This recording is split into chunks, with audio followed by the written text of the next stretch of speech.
हामीले भन्यौं हामी यो अस्थिरतालाई समाप्त गर्छौं। अब देशमा कहिले पनि अस्थिरता हुन दिने छैन। हामीले भनेका थियौं त्यति बेला 5 वर्ष चल्ने सरकार ल्याउँछौं। सरकार 5 वर्ष चल्छ, तपाईहरु मत हालेर पठाउनुहोस्। त्यो सरकारले 5 वर्ष सेवा गर्छ। तर दुःखका साथ त्यो ठाउँबाट मैले आफ्नो कुरा सुरु गर्नुपर्ने छ, अवस्था छ।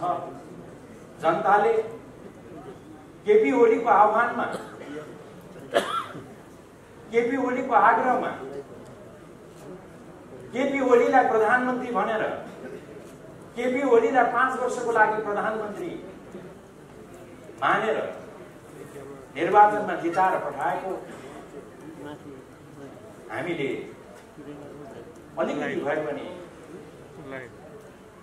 त्यो कुरालाई स्वीकार गर्नुपर्छ। हामीले 5 वर्ष नपुगिकन फेरि उस्तै स्थिति सामना गर्नुपर्ने स्थिति आयो। प्रधानमन्त्रीले भन्नुभएको छ बाध्यता। यो बाध्यताको कारण मैले फेरि जनताको बीचमा उजुर लिएर आउनु पर्यो। यो बाध्यताको कारण फेरि जनताको बीचमा मैले आफ्नो कुरा भन्न आउनु पर्यो। तर स्वाभाविक रूपमा यो स्थितिमा हामी अहिले यहाँ जम्मा भएका छौँ। यसलाई चिर्दै अगाडि बढ्नु बाहेक हाम्रो अगाडि विकल्प छैन। प्रधानमन्त्रीज्यूको भनाइ छ जब कुनै पनि विकल्प देखिँदैन त्यति बेला जनतामा जानु नै सबैभन्दा राम्रो उपाय हो।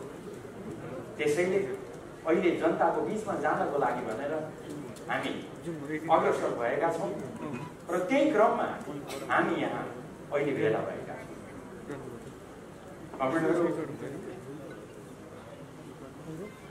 म यहाँको धेरै समय लिन चाहन्छु। हाम्रा सम्मानीय प्रधानमन्त्री पार्टीका अध्यक्ष कमरेड केपी ओली आउँदै हुनुहुन्छ। हामी स्थिरताको लागि काम गरिरहेका छौँ। देशलाई समृद्धिको लागि, समृद्ध नेपाल, सुखी नेपालीको लागि काम गरिरहेका छौँ। त्यो दिशामा अग्रसर भइरहेका थियौँ। तर यो किन पाछे भएन?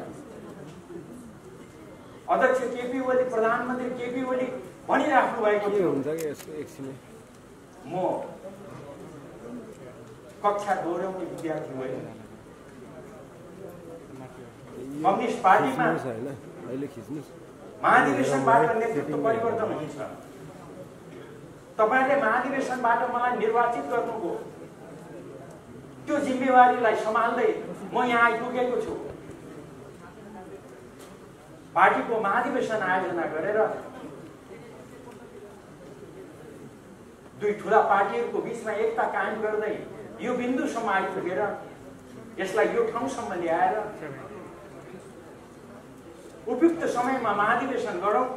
आवश्यकता पर्छ भने अलिकति चाँडो महाधिवेशन गरौँ।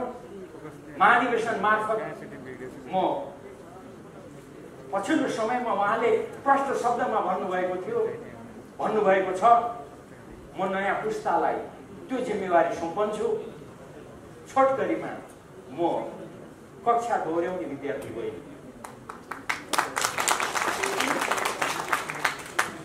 पार्टी महाधिवेशन मार्फत नेतृत्व सुम्पर्ने नयाँ पुस्तालाई अनि निर्वाचन मार्फत जनताको जनादेशको आधारमा नयाँ सक्षम व्यक्तित्वलाई प्रधानमन्त्री पद सुम्पने उद्घोषणका साथ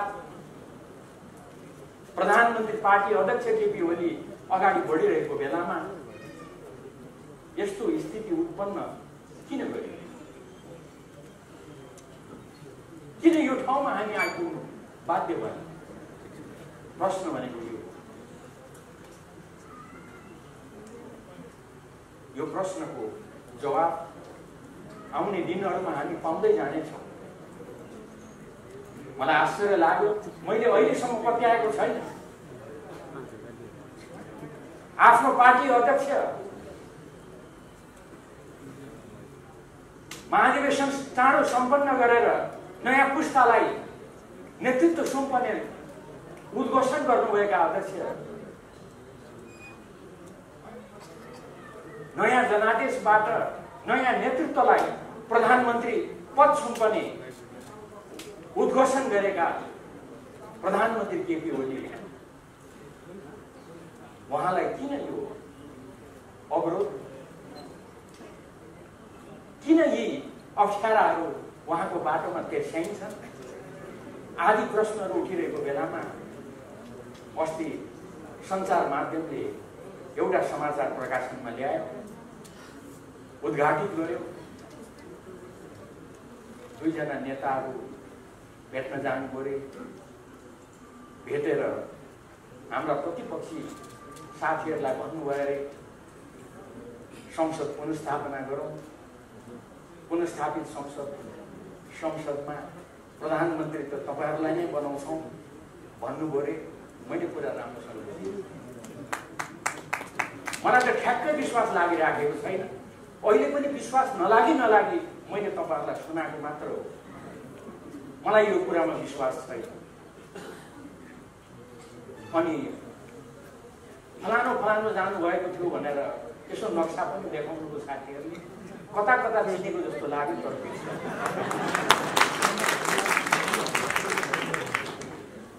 यो कुराहरू भन्न पनि त्यति आनन्द लाग्दैन, मन लाग्दैन। तर मैले नपत्याइ हो कि होइन यसतर्फ यहाँले ध्यान दिइदिनुहोस् भनेर सम्म मैले यहाँको समक्ष कोट्याउँदै यो कुरा राखेको। केपी ओलीलाई अस्वीकार गरेर गर्न खोजेको के हो? देशले त्यसको जवाब खोजिरहेको छ। मेची महाकाली पार्टी कार्यकर्ता पन्थीले त्यसको जवाब खोजिरहेको छ। त्यसको जवाब चाँडै हामी पाउनेछौँ, मलाई विश्वास छ। आज योभन्दा बढी अहिले अरू धेरै कुरा राख्न चाहन्छु। वास्तवमा अहिले यति बेला नेकपा हाम्रा अध्यक्ष कमरेड केपी ओलीको नेतृत्वमा अगाडि बढिरहेको छ। हामीले भनेका छौँ, त्यसबाट देखिन्छ हामी को हो, हाम्रो चाहना के हो। हाम्रो पार्टीको अध्यक्ष, हाम्रो नेकपा पार्टीको अध्यक्ष कमरेड केपी ओली, त्यसका महासचिव कमरेड विष्णु पौडेल हुनुहुन्छ। मैले यो नाम लिनुको विशेष कारण छ, हाम्रा दोस्रा अध्यक्ष कमरेड पुष्पकमल दाहाल प्रचण्ड हुनुहुन्छ, अहिले पनि हुनुहुन्छ। त्यसका वरिष्ठ नेताहरू कमरेड झलनाथ खनाल, माधव नेपाल, हामीले कसैलाई पनि कारबाही गरेर निकालेका छैनौँ, किनभने हामी पार्टी एकताको पक्षमा छौँ। हामीले कसैलाई कारबाही गरेर निकालेका छैनौँ। तर मैले नाम बिर्सेँ, हाम्रा केही साथीहरू त कारबाही गर्दै केपी कमरेडलाई कारबाही गरेर आफै अध्यक्ष हुनु गयो। को अध्यक्ष हुनुको नाम बिर्सेँ।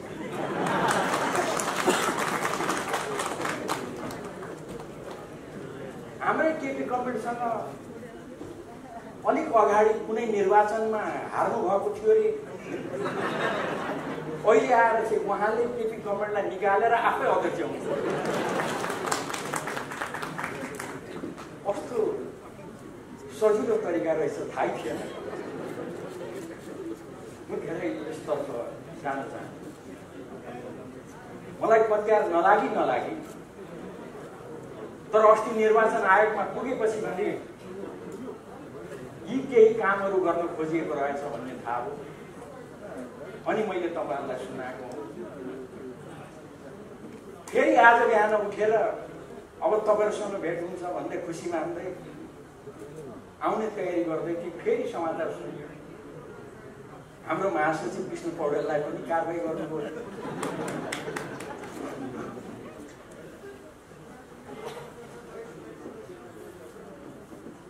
यो सबै त बुझियो। अध्यक्ष कमललाई निकालेर आफै बन्नुभएछ, महासचिवलाई निकालेर अब आफै बन्ने हुनु होला। अब त्यसमा पनि खोइ 5-10 जनै लाग्नु भएको छ रे। महासचिव कसलाई बनाउनुहुन्छ थाहा छैन।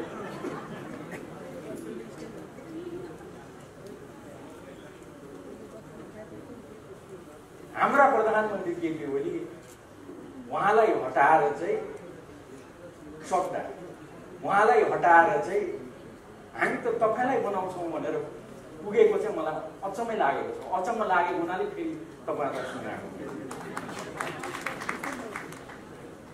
म त यो के को परिचय हो? यो के गर्न खोजेको? यसको जवाब अरू धेरै म भन्दिनँ। यो सम्पूर्ण कुराको जवाब साथीभाइहरूले तपाईँ हामी सबैले जनतालाई दिनुपर्छ। मेची महाकालीमा हामीलाई पर्खेर बसेका पार्टीपन्थीलाई अहिले अरू धेरै म यस बारेमा टिप्पणी गर्न चाहन्छु। कमेन्टहरू अहिले धेरै घटनाक्रमहरू बढिरहेका छन्। निर्वाचन आयोगमा आधिकारिकताको विषय उठिरहेको छ, छलफल भइरहेको छ। सम्मानित सर्वोच्च अदालतमा विघटन सम्बन्धी मुद्दा छलफल भइरहेको छ। थुप्रै प्रश्नहरू छन्। यो केपी ओलीको सरकारले विकासका केही पनि काम गरेन, सिंहको भाँचेन भनेर केही साथीहरूले केही विषयहरू उठाइराख्नु भएको छ। अनि यही क्रममा पार्टी अध्यक्ष केपी ओलीलाई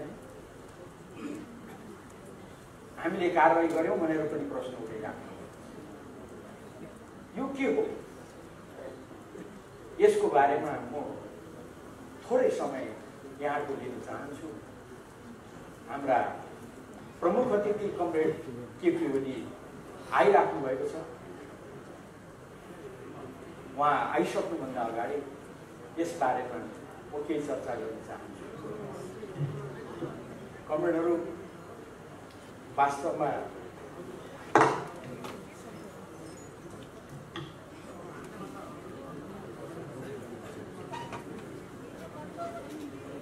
यसै सन्दर्भमा उठेका केही कुराहरू, उदाहरणको लागि प्रत्येक विषयमा विवाद उठाउने, जनतालाई निराश बनाउने, पार्टीपन्थीलाई निराश बनाउने खालका कामहरू अहिले भएका छन्। उदाहरणको लागि प्रधानमन्त्री केपी ओलीले संसद विघटनको सिफारिस गर्नुभयो, राष्ट्रपतिले विघटनको घोषणा गर्नुभयो। अनि प्रश्न उठ्यो, प्रधानमन्त्री केपी ओलीले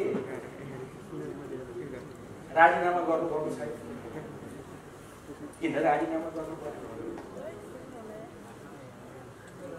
अनि राष्ट्रपतिले यो सरकारलाई किन काम चलाउ घोषणा गर्नुभयो? प्रधानमन्त्री केपी ओली त मन्त्रीमण्डल पुनर्गठन गरिराख्नु भएको छ। अहिले संसद विघटन गरेको यो अवस्थामा प्रधानमन्त्री केपी ओलीले कसरी मन्त्री परिषद पुनर्गठन गर्नुभयो? पुनर्गठित हाम्रा साथीहरू, केही साथीहरू त यहाँ पनि उपस्थित हुनुहुन्छ।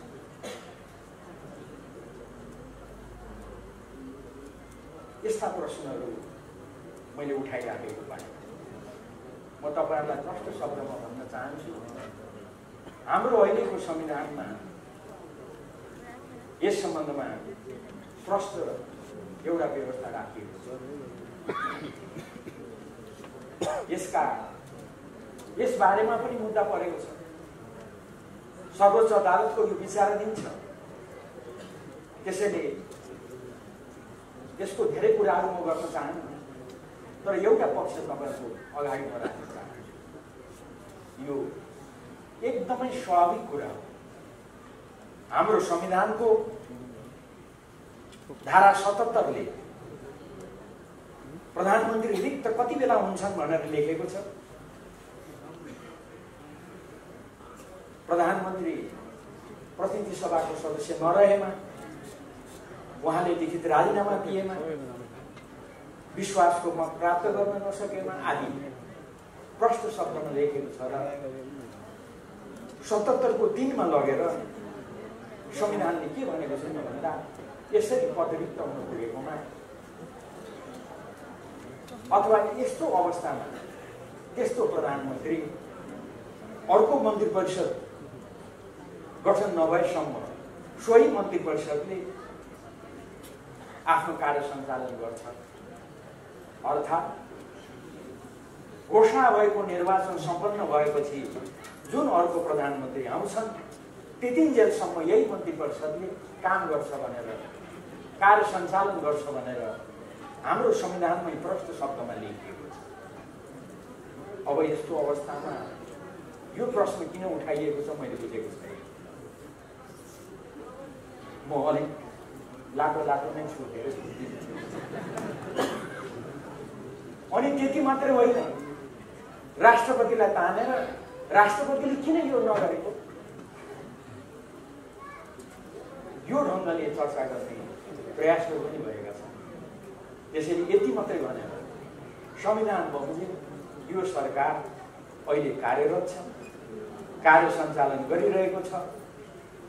यो सरकारले सबै कुरा गर्न सक्छ। एउटा सरकारले गर्न पाउने सबै काम यो सरकारले गर्न पाउँछ। जुन दिन निर्वाचन आयोगले आचार संहिता घोषणा गर्छ त्यति बेला आचार संहिताले कतिपय कामहरू रोक लगाउँछ।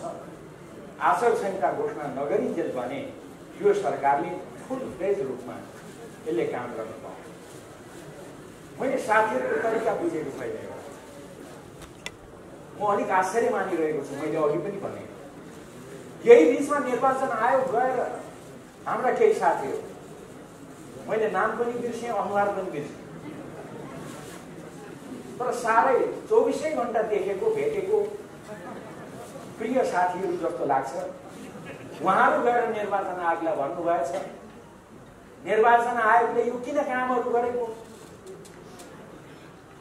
त्यो कामहरू गर्ने सिलसिलामा निर्वाचन आयोग सायद आचार संहिता पनि कुनै पनि बेलामा घोषणा गर्ने अवस्थामा हो।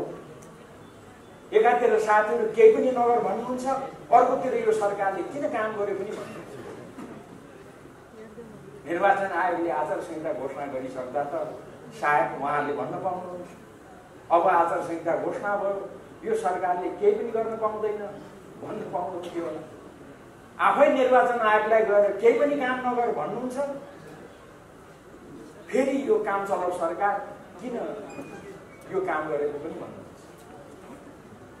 त्यसैले किन साथीहरू अलिक कन्फ्युज जस्तो, किन अन्यलमा परेको जस्तो, म यसको बारेमा अरू धेरै टिप्पणी गर्न चाहन्छु। आदरणीय मित्रहरू, यही बेलामा देखिहाल्नुभयो तपाईँहरूले संवैधानिक इजलास हो कि बृहत इजलास भन्ने पनि विवाद भयो। हिजो मात्रै आएर टुङ्गियो।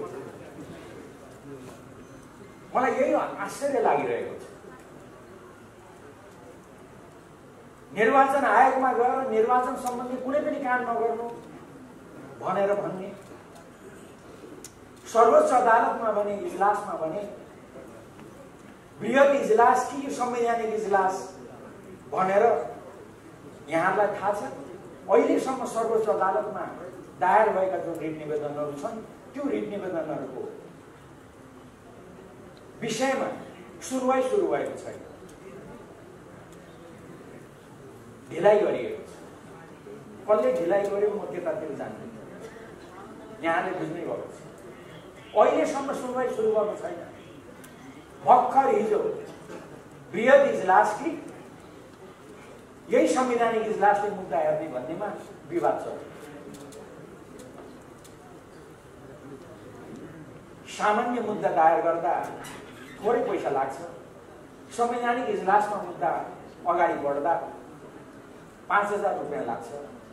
उदाहरणको लागि यो संवैधानिक इजलासको मुद्दा भनेर 5,000 रुपियाँ पनि बुझाउनु साथीभाइहरूले, अनि फेरि संवैधानिक इजलास कि बृहत इजलास भनेर अहिलेसम्म सर्वोच्च अदालतलाई अड्काउने काम भइरहेको छ। बल्ल हिजो अब टुङ्गी आइतबारबाट यो निरन्तर सुरु हुन्छ। एउटा चाखलाग्दो एउटा सामान्य सानो कुरा यहाँहरूलाई म बताउँ है, अनि अगाडि बढ्छु। वास्तवमा कुरा के थियो त भन्दा योभन्दा अगाडि प्रधान न्यायाधीश सुशीला कार्कीजी हुनुभएको बेला एउटा सर्वोच्च अदालतले निर्णय गर्यो बृहत बेन्चबाट। त्यसले के भन्यो त भन्दा संवैधानिक इजलास तोक्नको लागि जसमा विवाद छ नि, यहाँले देखिराख्नु भएको छ, त्यो संवैधानिक इजलास कतिजनाबाट तोकिन्छ? अहिले उहाँले नियम बनाएर सर्वोच्च अदालतले 14 जना प्यानल बनाएको छ न्यायाधीशहरू। त्यो 14 जना न्यायाधीश मध्येमा सर्वोच्च अदालतका प्रधान न्यायाधीशले 5 जनाको बेन्च बनाउने भनेर अधिकार कसलाई दिएको छ? सर्वोच्च अदालतको प्रधान न्यायाधीशलाई। यो कहिले यो आदेश भयो, कहिले यो तय हो, टुङ्गो लाग्यो त भन्दा सुशीला कार्कीजी प्रधान न्यायाधीश हुँदा त्यति बेला आदेश भएको छ।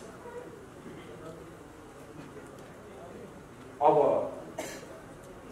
अहिले आएर भने त्यही अनुसार पहिलेका प्रधान न्यायाधीशले संवैधानिक इजलास बनाउने भनेर अगाडि बढ्दा होइन बृहत इजलास चाहिन्छ भनेर विवाद उठाइयो। तर जे होस् अहिलेसम्मको छलफल बृहत इजलास कि संवैधानिक इजलास भनेर हो।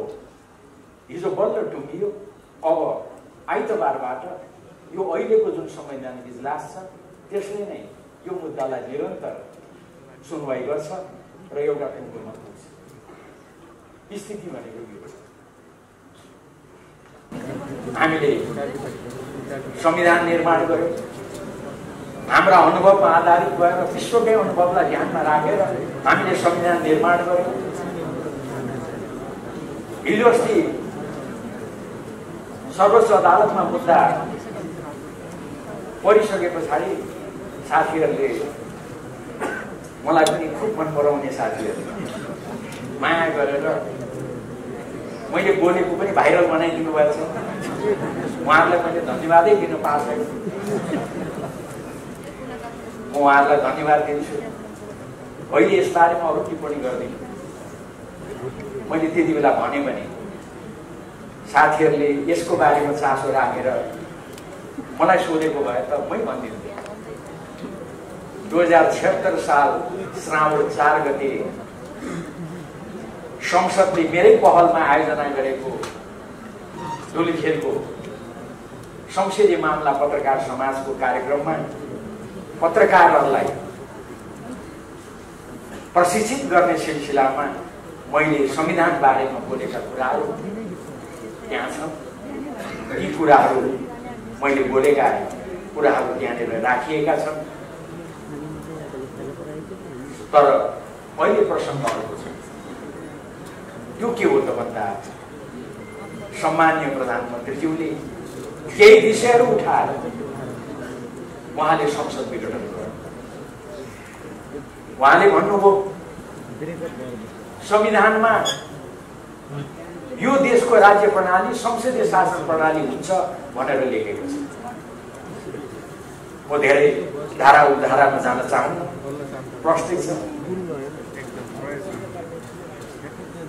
त्यो संसदीय प्रणाली भनेको के हो? प्रधानमन्त्रीजीको लिखित जवाफमा पनि त्यो व्याख्या गरिएको छ। उहाँले भन्दा पनि हामीलाई त्यही भन्नु उहाँले भन्नुभएको छ संसदीय शासन प्रणाली भनेको प्रधानमन्त्रीको आफ्नो एक प्रकारको विशेषाधिकार पनि हुन्छ। त्यसलाई संविधानले कहीँ पनि निषेध गरेको छ। यो अवस्थामा 2/3 बहुमत भन्ने 2/3 बहुमतले काम गरेन भनेर आरोप लगाउने, तर मलाई भने सिंहको भाँच्न नदिने, यो अवस्थामा मैले कहाँ जाने? मलाई देखाइदिनु पर्यो। प्रधानमन्त्रीज्यूको यो प्रश्न छ। प्रधानमन्त्रीजीले यही कुरा भन्दै हामीलाई उहाँले आफ्नो लिखित जवाफमा मैले यो कुराको जवाफ लिनको लागि कुनै पनि देशमा र यो देशमा पनि सबैभन्दा सक्षम भनेको जनता हो। लोकतन्त्रमा जनता नै सबैभन्दा निर्णायक हुन्। त्यसैले मलाई गरेको यो अप्ठ्यारो, मसँग यत्रो बहुमत हुँदाहुँदै पनि मलाई काम गर्न नदिएको, सिंहको भाँच्न नदिएको यो कुरा लिएर म जनताको बीचमा जान्छु भनेर उहाँले जनतामा जाने निर्णय गर्नुभयो। उहाँले यही भन्नुभयो। अब जनतामा जाने निर्णय गर्नु बेठिको, जनतामा जानु बेठिको भनेर कसैले भन्नुहुन्छ भने अब त्यसको बारेमा अहिले म धेरै चर्चा गर्दिनँ। अब चुनाव हुँदा जनताले पैसा लाग्ने, जनतामा जान्छु भन्नेलाई जिताउने कि जनतामा जानु हुँदैन भन्नेलाई जिताउने, त्यो त जनताको निर्णयको कुरा हो। अहिले यस बारेमा धेरै चर्चा गर्दैन। यसैले अहिले यी प्रश्नहरू छन्। यो प्रश्नहरूको बारेमा सम्मानित सर्वोच्च अदालतमा विचाराधीन छ यो विषय। त्यसैले यो विषयमा म अहिले बोल्दिनँ है। यो विषयमा सर्वोच्च अदालतले फैसला गरेको भोलिपल्ट मात्रै बोल्छु है भनेर मैले भनेको त्यसमा म कायम छु। म मौन होइन, मैले यति कुरा बोलेको छु। त्यसैले सम्मानित सर्वोच्च अदालतले यस बारेमा अब चाँडै निर्णय गर्ला। त्यो निर्णय अनुसार हामी सबैले अगाडि बढ्नुपर्छ भन्ने कुरा विवादित छ। म यसमा यति मात्रै चर्चा गर्न चाहन्छु। वास्तवमा संविधानमा एउटा कुरा अर्को पनि प्रश्न छ। त्यो के हो त भन्दा सर्वोच्च अदालतमा विचाराधीन यस्ता विषयहरूमा संसदमा पनि छलफल हुँदैन। संसदमा समेत पनि छलफल गर्न पाइँदैन, संविधानमा लेखेको छ। तर मैले यसो देखेँ, सञ्चार माध्यमका साथीहरूलाई धन्यवाद। हाम्रा को पूर्व प्रधानमन्त्रीहरू छातीमा प्ले कार्ड झुन्ड्याएर म यहाँ छु, अङ्ग्रेजीमा पो त फेरि आइम हियर। कसैले चाहिँ यो धम्की दिएको भने मैले त धम्की दिएको भन्दिनँ, म यहाँ छु भनेर उहाँहरूले देखाउनु भएको। तर सर्वोच्च अदालत जहाँ मुद्दा परिरहेछ त्यसैको मुनि गएर चाहिँ म यहाँ छु भनेर चाहिँ किन देखाएको मैले बुझ्न सकेको छैन। त्यसो गर्नुहुन्छ कि हुँदैन? यो लगायतका विषयहरू छन्। वास्तवमा सम्मानित सर्वोच्च अदालत निर्णय गर्न सक्षम छ, उनले उपयुक्त निर्णय गर्छ। सम्मानित सर्वोच्च अदालतलाई नकारात्मक सकारात्मक कुनै पनि प्रकारको दबाब दिनु हुँदैन। यो कुरा राखेर यो विषयलाई अरू धेरै म चर्चा गर्न चाहन्छु। अब एउटा म अन्तिमतिर जाँदैछु। अहिले यो पार्टीले, यो सरकारले के उपलब्धि गर्यो? थुप्रै कामहरू गरेका छन्। म त्यसतर्फ सबै अहिले चर्चा गर्न चाहन्छु। कतिपय कुराहरू छन्, उदाहरणको लागि भर्खरै हिजो अस्ति भएका कुराहरू, एसिड आक्रमणको कुरालाई दण्डित गर्ने सम्बन्धी काम, रेपमा मिलापत्रहरू भइरहेका छन्, त्यसले रेपलाई बढावा दिइरहेको छ, महिला हिंसा बढेको छ, त्यसबारेमा मिलापत्र गर्न पाइँदैन भन्ने काम। त्यसै गरेर प्रधानमन्त्रीज्यूको उहाँको मन्तव्यमा पनि आएको थियो, द्वन्द्वको बेलामा घाइते भएका लडाकुहरू जिउमा छर्रा बोकेर हिँडिरहेका छन्, उहाँको खै उपचार? भर्खरै सरकारले उनीहरूको निःशुल्क उपचार गर्ने भनेर निर्णय गरेको छ। ती लडाकुहरू जसले त्यत्रो योगदान दिए सङ्घीय लोकतान्त्रिक गणतन्त्र स्थापित गर्नको लागि, उनीहरूलाई अहिलेसम्म राज्यले किन सम्मान गर्दैन? त्यसैले केपी ओली प्रधानमन्त्रीले हामीसँग सल्लाह गर्नुभयो, छलफल गर्नुभयो, हामीलाई भन्नुभयो, उहाँले घोषणा गर्नुभयो। अब चाँडै त्यो आउँछ निर्णयमा। सङ्घीय लोकतान्त्रिक गणतन्त्रको स्थापनाको लागि योगदान गर्ने ती लडाकुहरूलाई राज्यको तर्फबाट सम्मान दिने घोषणा सरकारले गर्दैछ। भर्खरै भएका कामहरू, पहिलाका थुप्रै कामहरू त्यतातिर म सबै जान्न चाहन्छु। देशलाई घुसको छाना मुक्त गरेको सानो सानो ठुलो काम, देशलाई घुसको छाना मुक्त बनाउने, त्यसै गरेर घर घरमा बिजुली पुर्याउने कुरा मेलम्ची अब केही महिनाभित्रमा आइपुग्छ। त्यसपछि सफा पानी घर घरमा पुर्याउने कुरा लगायतका थुप्रै कुराहरू, देश सुरु युगमा प्रवेश गरेका कुराहरू, अनि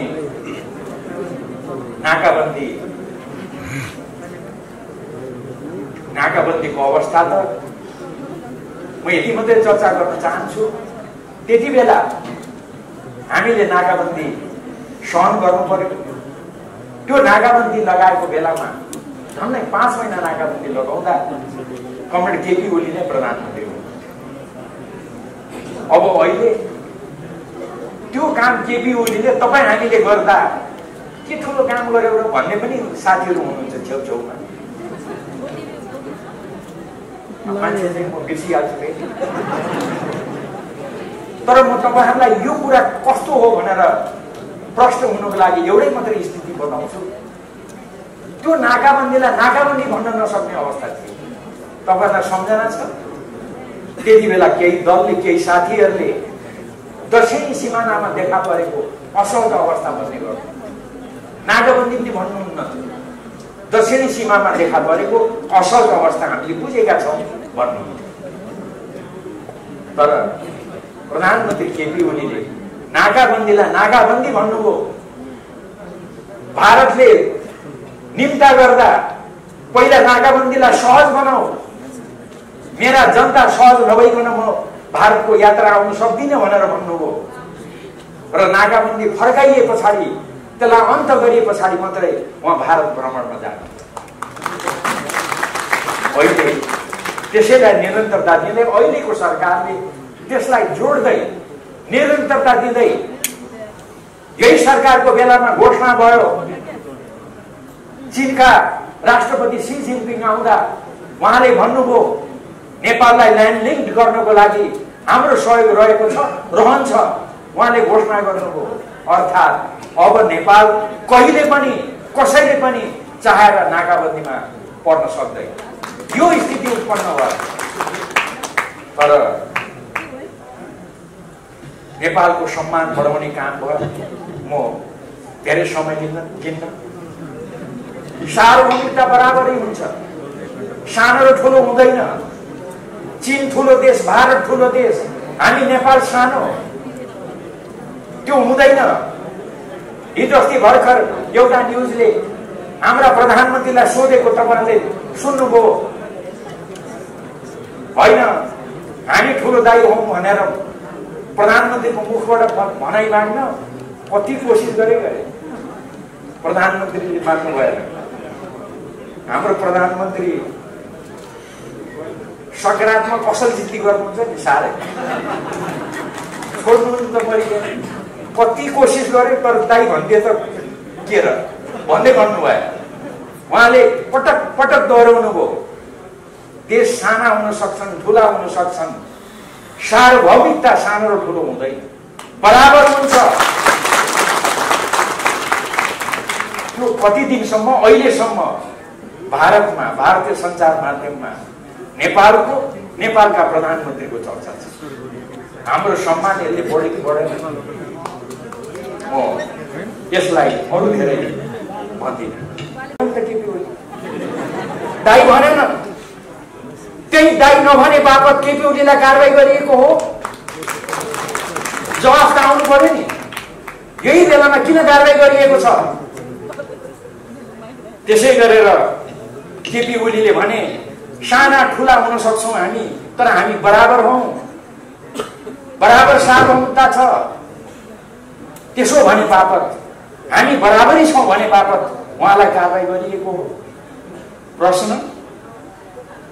अनि ठुला दाइले लगाएको नाकाबन्दी त हो, यो नाकाबन्दी त नाकाबन्दी पनि होइन, यसले त साह्रै आनन्द पो आयो त भनेर धन्यवाद भनेर केपी ओलीले नभनिकन यो हामी विरुद्धको ज्यादती हो, तिमीले यसलाई सहज नबनाइकन तिम्रो देशको भ्रमण आउँदिन भनेर केपी ओलीले भने बापत उहाँलाई कारबाही गरिएको हो। प्रश्नका प्रश्न छन् नि त, यसको उत्तर त आउनु पर्यो नि। अनि कहिले पनि नाकाबन्दी नलाग्ने व्यवस्था गरे बापत केपी ओलीमाथि कारबाही गरिएको हो। संक्षेपमा नेपालको आत्मसम्मान बढाए बापत केपी ओलीलाई कारबाही गरिएको हो त? यसको उत्तर साथीभाइहरूले दिनुपर्छ। अनि नेपाली जनतालाई सपना देखाएर उहाँमाथि खूब आलोचना थियो, तर उहाँका सपनाहरू जब विपदामा परिणत हुन थाले अनि त्यसपछि अलिक त्यो आलोचना अलिक मत्थर भयो। नेपाली जनतालाई यसरी सपना देखाएर विश्वास जागृति गराए बापत केपी ओलीलाई अहिले कारबाही गरिएको हो। नेकपाले किन कारबाही गर्यो? केही साथीहरूले त्यसको उत्तर दिनुपर्ने स्थिति हुन्छ।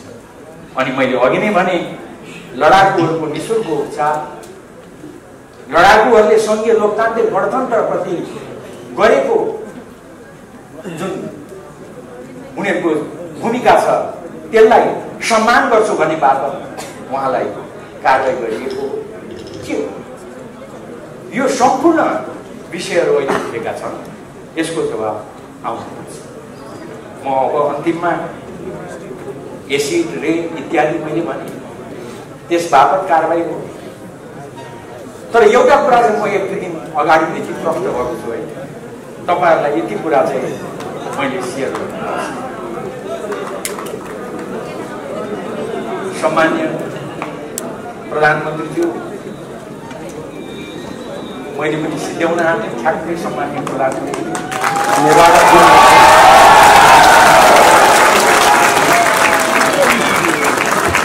किन मिलेको यार?